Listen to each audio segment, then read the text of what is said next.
ahora es tiempo de invitar a Carmen Porteiro, presidente de la Unión de Exportadores del Uruguay, para que nos cuente sobre cuál es el escenario a futuro que tanto nos interesa y tenemos algunas preguntas para ella. Vamos a hacer una pregunta tratando de introducir y siguiendo la línea de lo que han venido presentando los disertantes. Este contexto que es realmente muy desafiante y que es un panorama que no veíamos hace muchos años, ¿cómo define la situación del sector exportador en este contexto? Bueno, en primer lugar, buenas noches para todos y muchísimas gracias tanto a COFACE como a Sancor por la invitación. Realmente es un placer haberlos escuchado, a todos los expertos y bueno, ahora bajar un poco a tierra a lo que son las exportaciones del país. Para dar un poco de cifras en cuanto al sector, el sector exportador explica el entorno del 30% del PBI del Uruguay. O sea que cualquier efecto sobre su significación obviamente define el futuro de varias variables del país. Dentro de eso, por ejemplo, más de 355.000 personas están directamente empleadas por el sector exportador. Entonces son cifras realmente significativas. Todo lo que venimos conversando, lo que vienen planteando, obviamente hacen que el contexto sea complejo para manejarnos y rescato algo que comentaba Aldo recién sobre el tema de los márgenes bajo tensión, que creo que es una definición súper acertada a la situación actual. Las exportaciones al cierre de 2024 habían crecido en bienes, es interesante hacer esa distinción, 14% respecto al 2023. Pero ¿qué había pasado ahí? Nos estábamos recuperando de la sequía y además teníamos operativa 100% una nueva planta de celulosa. Entonces, obviamente, eso nos dio un incentivo y un empuje a ese crecimiento. También tenemos exportaciones de servicios que son significativas para el país, están dependiendo del año entre el 8 y el 10% del PBI del Uruguay y la realidad es que la exportación de servicios no está impactada, por ejemplo, por los aranceles de Trump. Entonces, en cuanto a la exportación de servicios, ahí tenemos betas interesantes de crecimiento que obviamente tendrían que estar dadas las condiciones para que esos segmentos crezcan, porque está todo bien interrelacionado. Es muy interesante lo que hablábamos de la inversión extranjera directa. ¿Cuánto pesa la inversión extranjera directa y cuál es el objetivo de alocarse en Uruguay? Nosotros estamos acostumbrados a decir, bueno, la exportación es principalmente celulosa, hoy, ¿no? En el 2024, celulosa, madera, carne, lácteos, todas grandes inversiones que se han ubicado en el país con ese objetivo. Además, tendríamos que agregar todas las inversiones en logística, por ejemplo, que también llegan al país para abastecer al sector exportador. Entonces, si encadenamos el stock de inversión extranjera directa, que es el 50% del PBI, y lo que aporta la exportación en sí, ahí vemos lo que es la significación del conjunto del sector exportador o de todas las cadenas de abastecimiento al respecto.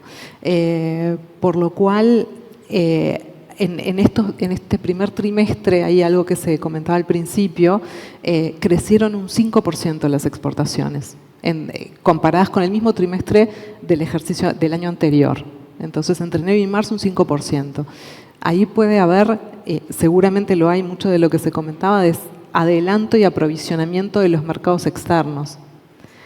El último estudio antes del Liberation Day decía que las exportaciones del Uruguay podían crecer en el entorno del 2 y poco % en todo el año. Entonces, bueno, ¿qué estaba pasando? ¿Por qué en un trimestre teníamos un 5%? La realidad es que ese 2 que se proyectaba es de una probabilidad de ocurrencia bastante baja en el día de hoy. ¿Y por qué? Por todo el combo de factores que estamos teniendo. Estamos teniendo, por un lado, lo que veíamos de tasas de interés en Uruguay elevadas, que complican el financiamiento, pero además que vienen ya en el exterior de unos cuantos años de tasas altas, lo que desestimula las nuevas inversiones en países de la región. Con lo cual, sin anuncios confirmados de inversiones interesantes en el país, tenemos menos de todos esos factores que fueron incrementando las exportaciones del país, como comentábamos hace un rato de la planta de celulosa. Entonces, esos factores, esos grandes hitos que terminan generando impulsos en las exportaciones del Uruguay, para el corto plazo no están. No están, y no están las cadenas de valor que se van sumando. Exacto. El sector exportador, bien decías, explica prácticamente un tercio del PBI de Uruguay. ¿Puede aportar al crecimiento que está esperando el gobierno? Nosotros entendemos que sí, sin duda puede aportar al crecimiento. El factor para nosotros clave es cuáles son los puntos que tienen que dinamizarse para que el sector exportador siga en esa ruta de crecimiento. Ya sabemos cuál es el contexto actual y hay que agregarle factores adicionales que pueden ser estos puntos de crecimiento adicional para el país. Nosotros estamos viendo desde los temas económicos dónde están los riesgos, oportunidades, como se hablaba al principio, son difíciles de visualizar o encontrar ventanas muy específicas, pero ¿qué pasa con la disrupción tecnológica? Ahí hay un tema, hay un factor que está generando, que puede generar oportunidades, pero que también tiene desafíos interesantes. Estamos desde las empresas exportadoras absorbiendo al ritmo correcto o al ritmo óptimo la innovación. Estamos pudiendo recibir todo eso.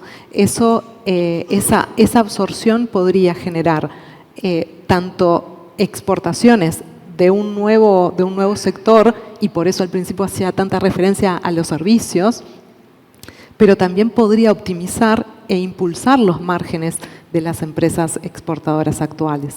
Y eso terminar generando un ciclo positivo dentro del sector exportador.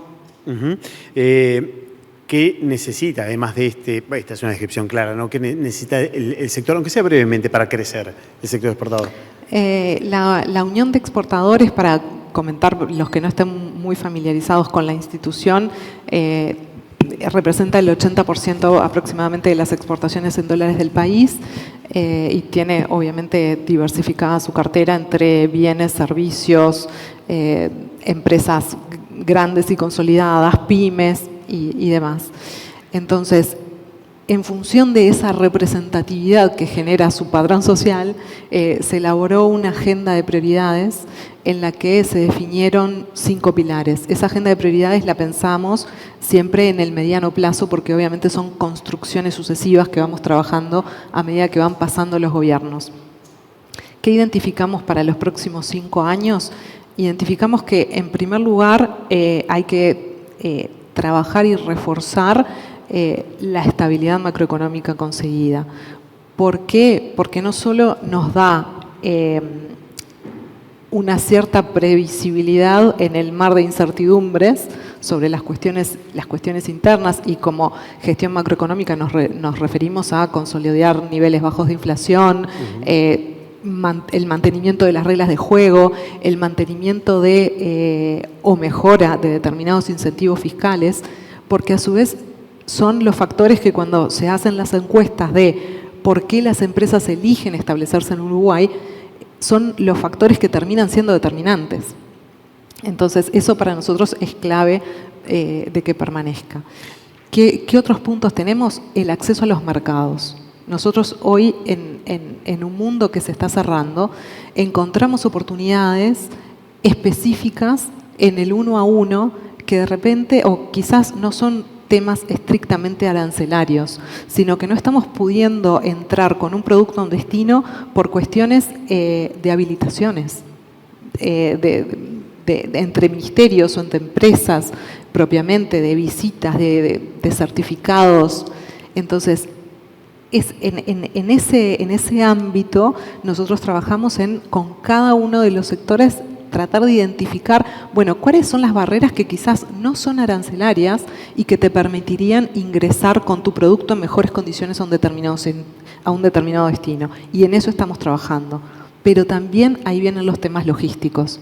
Nosotros podemos tener una competitividad consolidada, productos con una determinada calidad y no tener espacio en bodega o conexiones adecuadas para llegar en tiempo con bienes perecederos a un determinado lugar. Entonces, sobre eso hay que trabajar porque son cuestiones que se terminan consolidando en el largo plazo. O qué inversiones en infraestructura debemos pedir para que se logre hacer un traslado interno de los productos a costos competitivos. El tema de la competitividad de la producción uruguaya, acá todos están más que familiarizados, es un tema en extremo relevante. Entonces pasa por mejorar los costos logísticos, revisar absolutamente todos los esquemas tarifarios, y hoy Aldo comentaba sobre el tema de bueno, la consolidación fiscal que viene haciendo eco hace unas cuantas semanas ya. Bueno, el tema fiscal ya hoy para las empresas está a un nivel en el cual nosotros lo que planteamos es ir a la baja de determinadas tasas, ¿no? Y ¿cómo podemos llegar a eso? Eficientizando buenas partes del espectro de la administración pública. Entonces, desde nuestro lugar identificamos sector por sector, ministerio por ministerio, cuáles son las duplicaciones administrativas o trabas o procesos que aún no están digitalizados. Buscar la eficiencia, ¿verdad? Para buscar la eficiencia y lo que se está denominando desempapelar el sector público, porque ahí también va a haber tela para cortar. Y para nosotros es sumamente importante también, está dentro de la agenda de prioridades, en todo este mar, ¿no? ¿Cuáles son los factores que pueden diferenciar de alguna forma al Uruguay? Y nosotros seguimos creyendo que la sostenibilidad de la producción y de la gestión local termina siendo un factor relevante. Somos perfectamente conscientes de que también los temas de sostenibilidad van y vienen en su reconocimiento internacional en función de algunas decisiones políticas de turno. Pero la sostenibilidad no es un botón que aprendo y apago dentro de la compañía. Entonces, para nosotros es importante y está dentro de nuestra agenda de prioridades poder dar los incentivos correctos, incentivos positivos para que las empresas que tienen que invertir, porque la sostenibilidad no es gratis, porque se invierte a veces no un bien físico, pero sí se invierte muchísimo en recursos humanos para tener una gestión sostenible, que eso pueda ser reconocido, valorado y que vayamos en sintonía en lo que el gobierno y las empresas tienen que poner arriba de la mesa para poder seguir teniendo valor agregado a través de la sostenibilidad. Están trabajando fuertemente en la identificación de barreras no arancelarias, con todos los problemas arancelarios que ya hay, pero tratando de identificar para ayudar y acompañar a los exportadores, abrir mercados y vencer esas barreras, identificando también ineficiencias en el Estado, desburocratizando para aliviar de alguna manera ese estrés fiscal que decía. ¿Qué otras acciones se están llevando adelante desde la Unión de Exportadores para concretar las metas que se han trazado? Bueno, nosotros mantenemos un diálogo fluido y directo con todas las autoridades para buscar justamente esas sinergias y la concreción de esa agenda. Creo que el sector exportador, el sector privado en general, tiene un sentido de urgencia que es sumamente importante transmitirlo, porque todas estas cosas que estamos viendo se suceden muy ágilmente. Uno se levanta cada mañana con un anuncio diferente y tiene que ver cómo se reordena internamente para poder responder. Y no es tan fácil reorganizarse o conseguir clientes nuevos. Uno dice, bueno, en definitiva busquemos las oportunidades y vayamos por otro mercado Bueno, pero es ir por otro mercado. ¿Qué me implica internamente? Entonces, bueno, ahí la Unión oficia en muchos casos de soporte para las empresas directamente, para tratar de despejar dudas. Cuando estábamos con todos los anuncios, día por medio, tratábamos justamente de ser, nosotros decimos, somos parte de tu equipo, porque en definitiva hay empresas de porte importante que pueden tener sus equipos de comercio exterior tratando de investigar, viendo qué pasa con un roleo de un barco. Hay otras empresas que no. Entonces ahí es donde también nosotros tratamos de brindar soporte directo para ver o para tratar de guiarlas en lo que puede ser una oportunidad o tratar de identificar qué puede ser un riesgo. Y por otro lado también llevarlas en aquellos caminos que son, digamos, más espinosos, ¿no?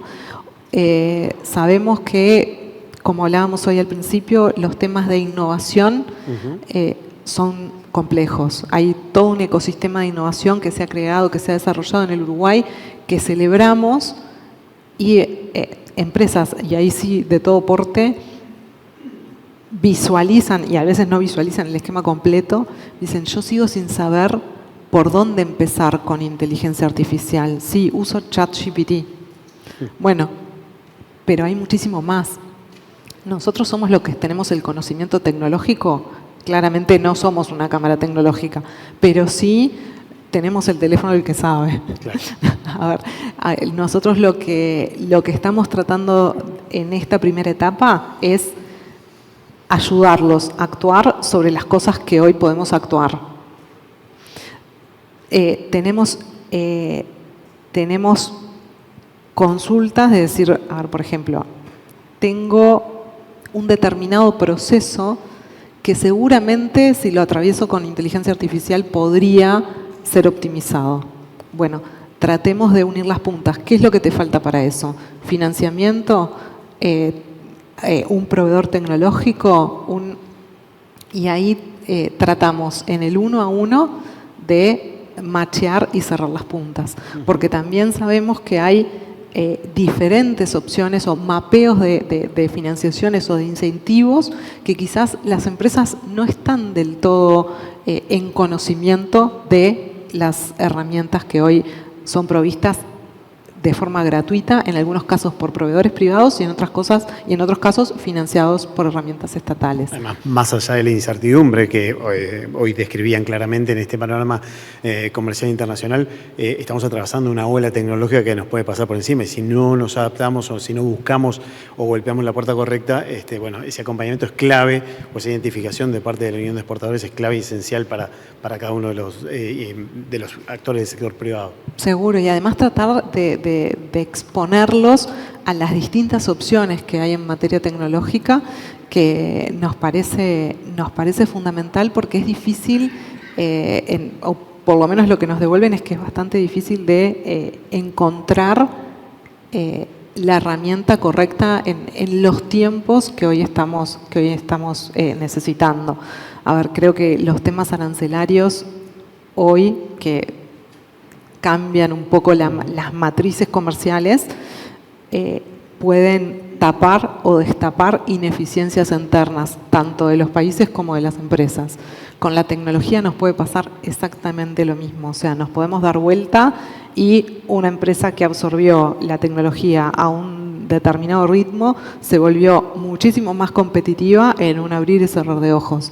Hoy no hay demasiado tiempo para reflexionar o pensar qué pasaría si, es momento de actuar lo más rápido posible.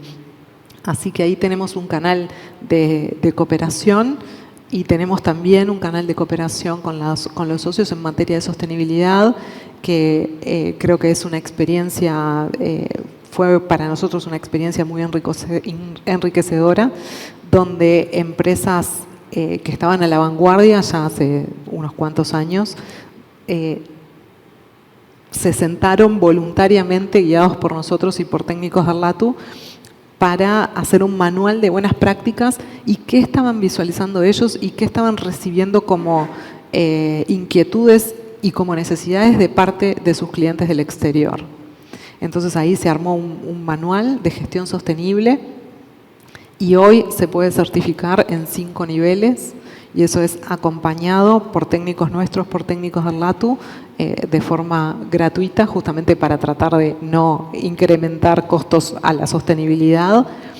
Y a fin de año vamos a tener el 20% de las exportaciones del país certificadas con este sello de gestión sostenible, que para nosotros realmente es un hito muy importante y entendemos que es algo que como política tiene que estar, tiene que perdurar esa mirada, porque la sostenibilidad está más allá del medio ambiente. Hay temas sociales, hay temas de gobernanza que también hacen al margen de las empresas y que es importante poder tenerlo en una mirada global.